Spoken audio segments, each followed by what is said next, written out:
Tere, kenad pealelõunad ka minu poolt. Mul on ka suur rõõm peale aastast pausi rääkida elus inimestele konverentsil. Ja palju õnne, Tallinna Botaanikaaed, tõesti 60 on siukene noorem keskiga, eks ole. Kui me räägime Tallinnast, siis Tallinn on õnnelik linn. Meil on tegelikult väga mitmekesine maastik. Meil on jõed, meil on järved, meil on saared, meil on klinti, meil on rabasid, mida iganes. Ja meil on pikk ajalugu haljastusel, mis ulatub tegelikult juba keskaega. Siinkohal lihtsalt väikse ääremärkusena, et meil on sellel aastal valmis saanud Tallinna haljastust ja tema ajalugu tutvustav raamat, mida ka Tallinna Botaanikaaiast vist soetada saab. Minu aeg siin Tallinnas on 10 aastat, millal ma olen haljastusega tegelenud ja õnneks juhtus see täpselt nii, et kui ma tööle tulin, oli vaja teha Tallinna haljastusele uut arengudokumenti. Analüüsides, kuidas siis Tallinnas selle haljastusega lood on, siis Tallinna ruumiandmete registri järgi on meil igasugust sõltumata omandist haljastatud ala ikkagi üle poole. Loomulikult on siin erinevused linnaositi, mis on mõnes mõttes ka loogiline, et kus on rohkem eramajasid, seal on ikkagi ka rohkem haljastust. Tallinnal on ka varem olnud haljastuse arengukava ja kui 2011 uut hakkasime koostama, siis me ka analüüsisime 2005 aasta vastu võetud arengukava. Välja tuli see, et nii mõnigi haljasala on rekonstrueeritud, aga märkimisväärselt oli neid, mille rekonstrueerimine oli pooleli. No näiteks kas Lindamäe ülemine osa, Harjumäe ülemine osa, et pargi projekt oli küll tehtud terviklik, aga välja ehitatud poolenisti. Ja uus arengukava analüüsis siis erinevaid taimkattega alasid, probleeme erinevates linnaosades. Loomulikult võtsime me aluseks ka tol hetkel kehtinud erinevad siis ülemuslikud arengukavad ja kirjeldasime olemasolevat olukorda, sõnastasime visioonid ja peaeesmärgid, kuhu me soovime siis liikuda ja sai tehtud ka rakenduskava, kus on 101 erinevat tegevust.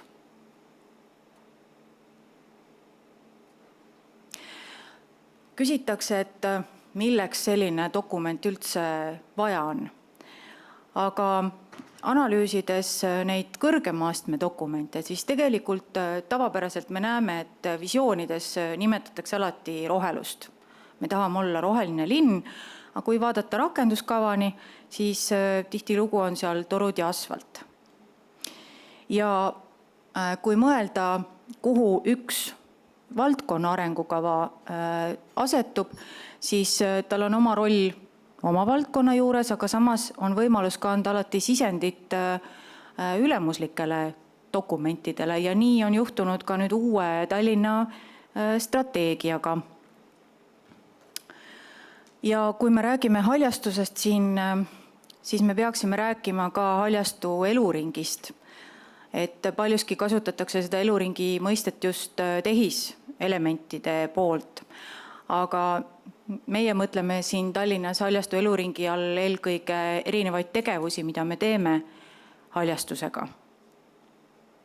Ja heaks näiteks on siin üks keti põhimõte, et kui vaadata haljastuse eluringi, siis iga kett on just nii tugev, kui on tugev tema nõrgim lüli. Et kui me soovime haljastust väärtustada, kvaliteeti tõsta, siis me saame seda teha ainult nii, et me tegeleme kõikide nende osadega eluringis. Tegevuskavasid arengudokumente koostades jõudsime järeldusele, et kui meil ei jätku raha, et kõike korda teha ja kõike hooldada nii, nagu meie mõtleme. Aga et kui me kasutame ära seda, mis maastikus on, see mõte on käinud siin tegelikult erinevates etappides terve selle konverentsi algusest saati siiani välja. Kui me räägime mullast, miks me peaksime kõik objektilt ära koorima, ära viima ja tooma tagasi uue ja justkui väärtuslikuma mulla.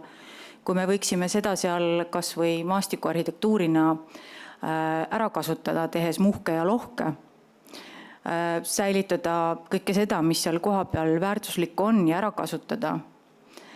Et selle raames me tegelikult korraldasime siis 2 erinevat rahvusvahelist konverentsi, sest linnas me oleme aru saanud, et sellest ei aita, kui me koolitame ainult linnaametnikke, vaid tegelikult on meil oluline koolitada ka enda partnereid. On need siis aiandusettevõtete esindajad, projekteerijad, muidu huvilised linnakodanikud. Ja need konverentsid olid väga populaarsed ja aitasid ka võib-olla seda teadust tuua praktikasse. Meie eesmärk on siis ka säilitada maastikus tõesti kõike seda, mis on väärtuslik ja hoida alles ka seda paigavaimu, mida on võib-olla teinekord kõige raskem selgeks teha. Kasutada looduslikke taimi. Me oleme seda propageerinud, ja ka siin täna me oleme mitmel korral kuulnud seda, et kasutage, aga paljuski on probleemiks ka see, et kui me ka neid projekteerime, kust me neid kätte saame. Seemnetega on juba hästi, aga just taimmaterjali. Et kui rääkida puukoolidega, siis neil on raske planeerida seda, mida maastikuarhitektid projekteerivad ja vastupidi. Et kuidagi ma arvan, et liigume ikkagi sinnapoole, et on turul ka neid taimi rohkem saada.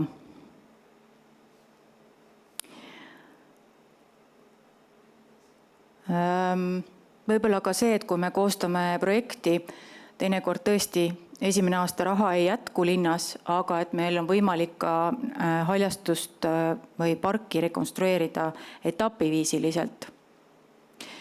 Ja üks punkt, milles on kindlasti Urve Sinijärve doktoritöö hea näide, aga see, et erinevate võtetega on võimalik ikkagi elurikkust kohtades tõsta ja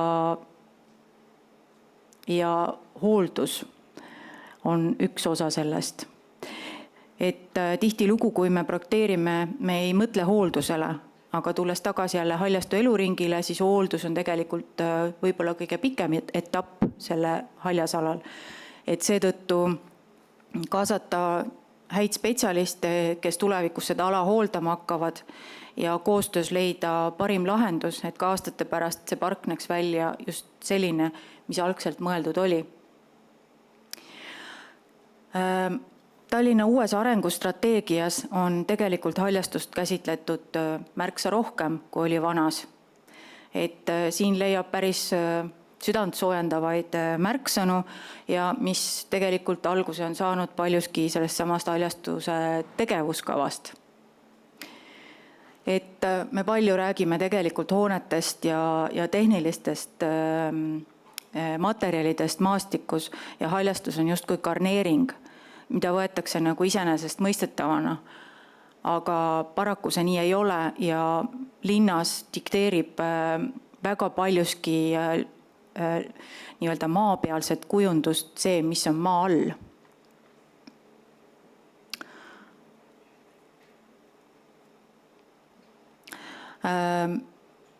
Tallinna arengustrateegias on siis tõesti eraldi linnamaastik uue nimetusena sisse toodud valdkond ja valdkonnal on 5 erinevat tegevusprogrammi, millest üks on siis haljastu nutikas eluring. Siin all on teile ka loetletud mõned mõtted, mis me soovime Tallinnas ellu viia, on rohefaktori süsteemi rakendamine ja erinevad innovaatilised lahendused, sealhulgas ka looduspõhised.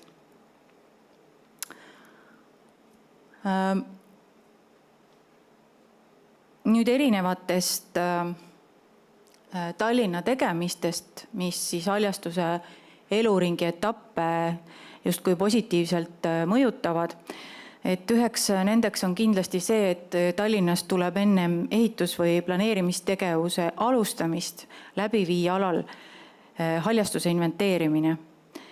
Uus määrus võeti vastu eelmine aasta ja siin on selline muutus, et kui vanasti pidi vaatama vaid puid, siis nüüd on oluline vaadata üle ka rohttaimed. Ehk siis kogu alal väärtuslik haljastus. Aga ka võõrliigid ära märkida. Ja see haljastuse inventeerimise kord asetub tegelikult dokumentide süsteemi, millest saavad oma andmeid nii puude raie, ehitustegevus, planeerimine kui ka tegelikult nüüd, kui uus kaevetööde eeskiri tuleb, antakse ka sinna sisend, et kõik on nagu justkui omavahel seotud. Kes Tallinnas planeerinud, projekteerinud on, et siis tegelikult see teab, mismoodi see inventeerimise tulemused joonistel silma paistavad, ehk siis puudele ja kasvukohatüüpidele antakse väärtusklassist tulenevalt vastav värv. Ja siin joonisel näiteks sinise rõngana on märgitud siis teise väärtusklassi puu, mis peab planeeringuga või projektiga säilima. Ja võra ulatuses näeme me siis ette erinevaid lahendusi, kuidas juurestikku säilitada. Sest millegipärast see, et puul on kasvuks juurestikku vaja, on ununenud. Et puud ei ole porgandid.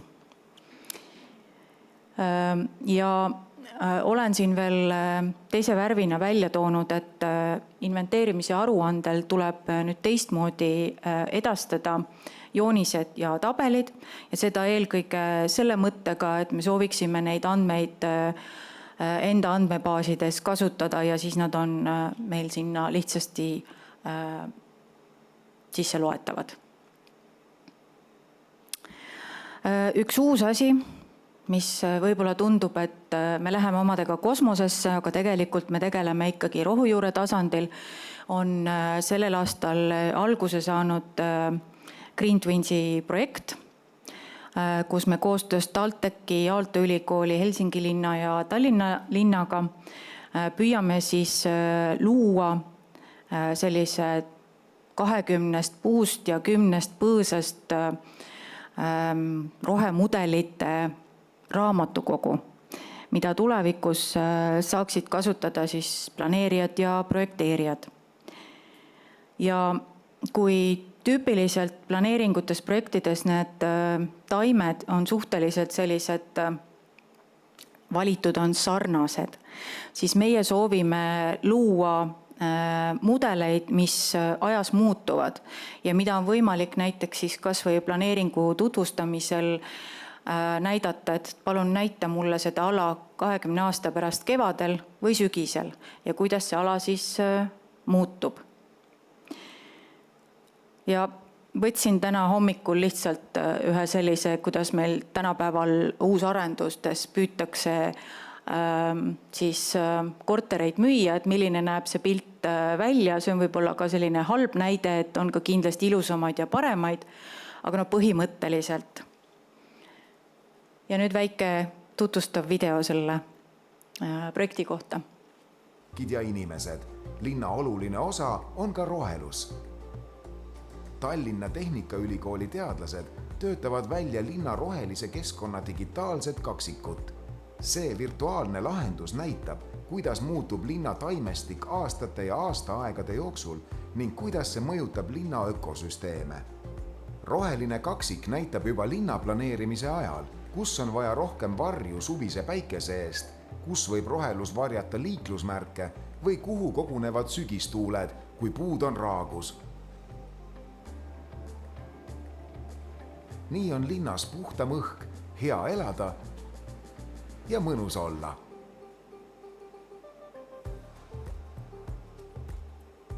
Tulevikulinn algab TalTechist.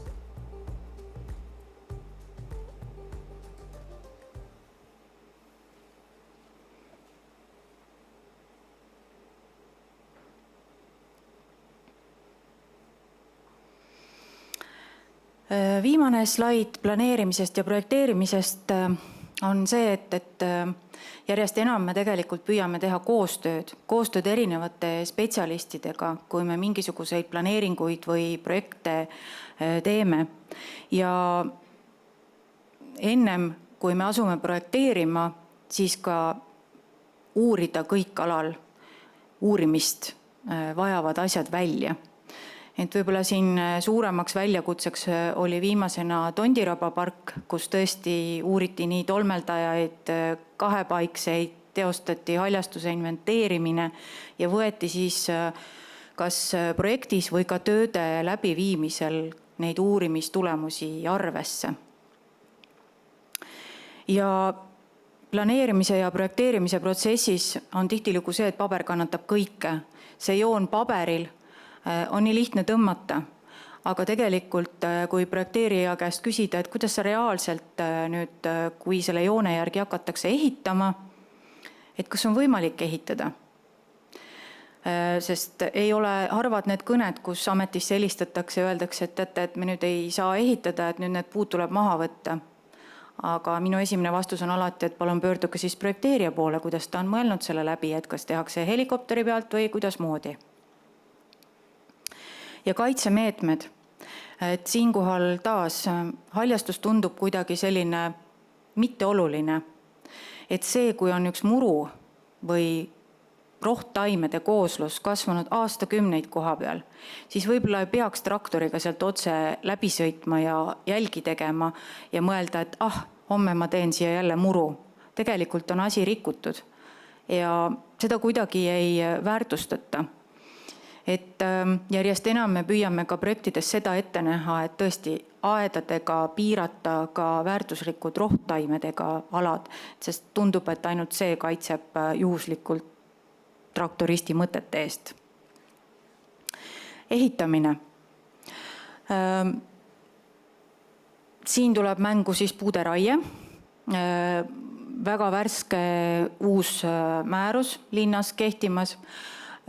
Paljuski jäi samaks, muutus võib-olla asendusistutuse rakendamise kord, et nüüd on võimalik ka, kui enda kinnistule haljastus ära ei mahu, siis raha tasuda linna eelarvesse ja sellest siis linn korraldab asendusistutuse täitmist avalikul alal. Meil on praegu koostöös Botaanikaiaga siis tegemisel üks uus, ma arvan, et väga tore dokument, mis peaks hakkama asendama avalikul alale puude istutamise korda. Et kui see käsitles ainult puid, siis uus kord tuleb meil nii puud, põõsad, püsikud kui liaanid, mis kindlasti aitab nii projekteerimisprotsessil kui ka tegelikult oleme mõelnud sinna soovituslikke lõikeid. Esiteks lihtsutada enda igapäevast tööd projektide ülevaatamisel, et äkki siis kasutatakse neid lõikeid ja tehakse korrektselt. Aga ka see, et tõesti asjad, mis peavad säilima, ka ehitustegevuse puhul säilivad. Ja see oli vist eelmine või üle-eelmine aasta juba, kui meil on 4 uut standardit, mis puudutavad siis just puittaimi. Et ehituse aegne puude kaitse on üks nendest, mida me saame väga edukalt siis kasutada projektides ja mida jälgida. Me järjest enam kirjutame projektidesse sisse, et ehitusse, haljastuse rajamisse kaasatakse ikkagi pädevaid spetsialiste, vajadusel ka kutsetunnistused kirjutame sisse. Ja tegelikult järelevalve on oluline ja tundub, et järelevalvega me peame hakkama nagu koolitusi tegema, sest alles hiljutine kogemus ühel objektil, taaskord, miks on traktoriga üle puu juurte sõidetud tüve kõrvalt, siis järelevalve vastus, et me teeme siia muru, teeme kõik korda, ärge muretsege. Et see inimeste arusaamine ikkagi ja kui järelevalve ei saa aru, miks on oluline, et traktoritega puu juurtele ei talluta, sellega tuleb midagi ette võtta. Hooldus. Tallinnas on siis kehtestatud juba väga vanast ajast hoolduse nõuded, sest meil on küll üks linn ega 8 linnaosa ja igaüks tegutseb omaette, aga et mingil määral ikkagi seda nagu siis ühtsena hoida. Samamoodi hoolduses puittaimede standard, seal on ka hooldustööd kirjeldatud, on hea kasutada. Ja Tallinnas on olemas ka üks suur infosüsteem, kus me hoiame oma haljastuse andmeid ja on kirjeldatud siis vastavad protsessid, mille abil me saame tegelikult suuremaid riigihankeid teha. Oluline on spetsialistide kaasamine, aednikud, maastikuehitajad. Ja kui nagu linna poolt vaadata seda hooldust, siis minu jaoks on alati 3 küsimust, mille peale peab vastama. Mida me hooldame, kuidas me hooldame ja kui palju see kõik maksab.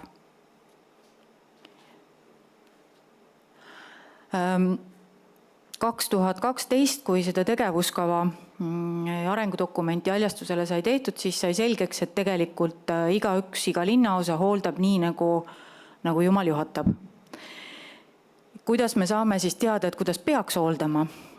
Sai siin ümbruskonnas vaadatud ringi metoodikate järgi ja siis tegelikult ise välja töötatud vaadates Soome nõudeid, Tartu nõudeid ja Tallinna enda nõudeid, et ühel pargil võib olla mitu hooldusintensiivsust, ei pea ühte parki ühe intensiivsusega niitma ja mõte siis selles, et mida intensiivsemalt on ala kasutuses, seda rohkem peab ka tema eest hoolitsema. Aga seesama, et kas või ainult tee ääred on niidetud intensiivsemalt ja ülejäänud park vähem, et ka seda me propageerime. Aga pean ütlema, et siin on siis näide Parditiigi pargist, et see selline vähem niitmine, osad inimesed ütlevadki, et ei ole ilus. Kaebavad poliitikutele ja siis läheb niitmiseks.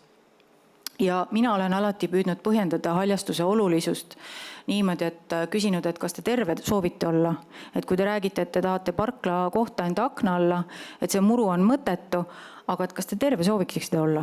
Jaa, siis on iga ruutmeeter muru tegelikult tähendab seda, et või ütleme rohtaimi, et te olete terve ja kui kõige väiksematel elusolenditel linnas on hea olla, et siis on ka teil parem olla.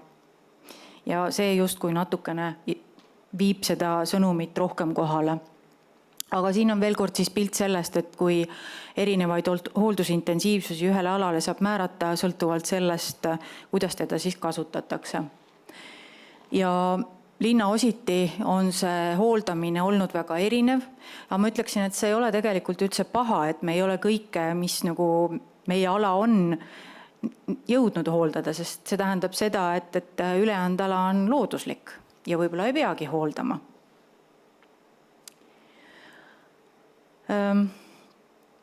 Raha poolest see on kõige raskem küsimus, aga ma peaks ütlema, et Tallinna linnavalitsus on otsustanud ikkagi või volikogu igal aastal suurendada hoolduse eelarvet. Küsimus on lihtsalt selles, et mis selle lisarahaga siis tehakse.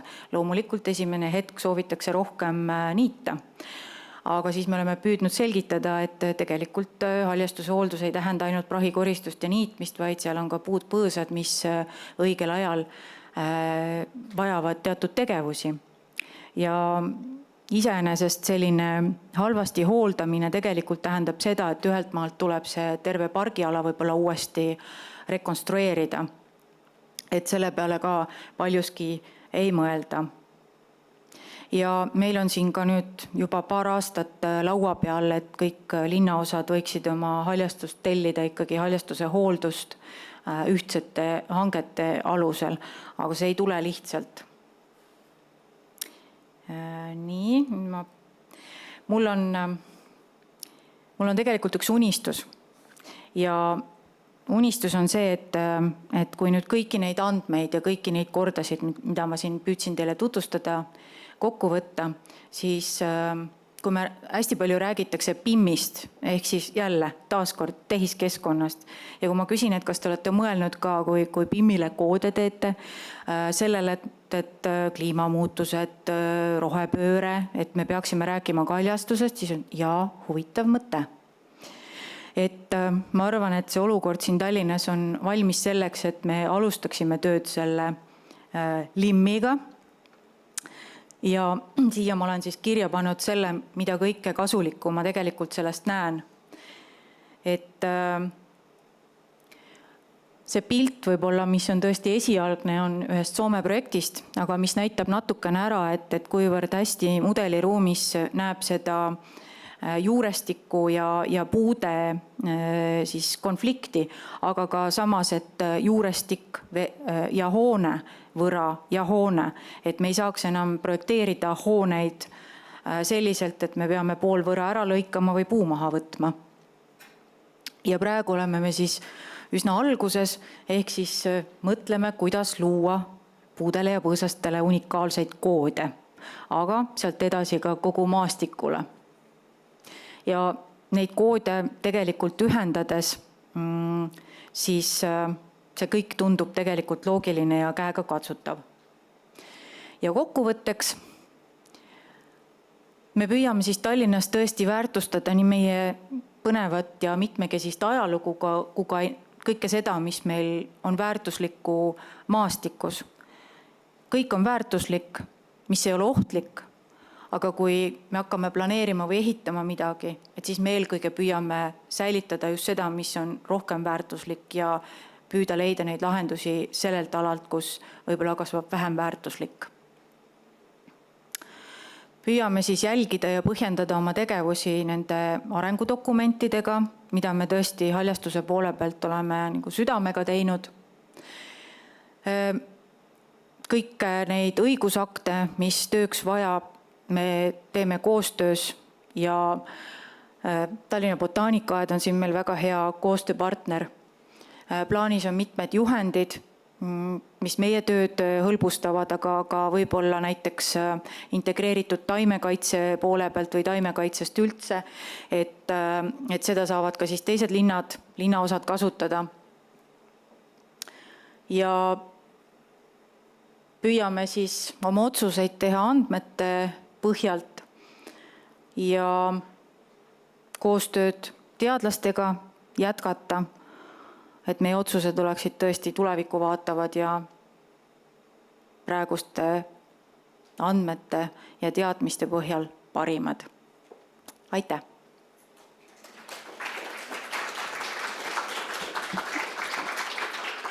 Et me oleme hetkel oma ajaga üsna jännis, et aitäh, Kristiina. Et kellel on küsimusi, siis palun, äkki oleks võimalik edastada nad kas meili teel või jõuame ühe hästi kiire küsimuse, kui see ei eelda mingit väga pikka vastust. Ma küsiks seda, et kui siin oli viide, et Tallinnas on haljastushoolduse eelarve aasta-aastalt kasvanud, siis tegelikult aasta-aastalt on ju kasvanud ka nende alade arv, mida nii intensiivselt enam ei majandata. Et kas on siis sellest nii-öelda niitmise vähendamisest tulnud märgatavat kokkuhoidu, et saab juba mingeid kokkuvõtteid teha? Ma arvan, et pigem on see niipidi mitte niitmise kokkuhoid, vaid tegelikult me oleme tegelenud sellega, et tehtaks ka midagi muud peale ainult niitmise. Et raha kulub kõik ära, aga jah, me püüame järjest vähem niita. Nii, aitäh, Kristiina.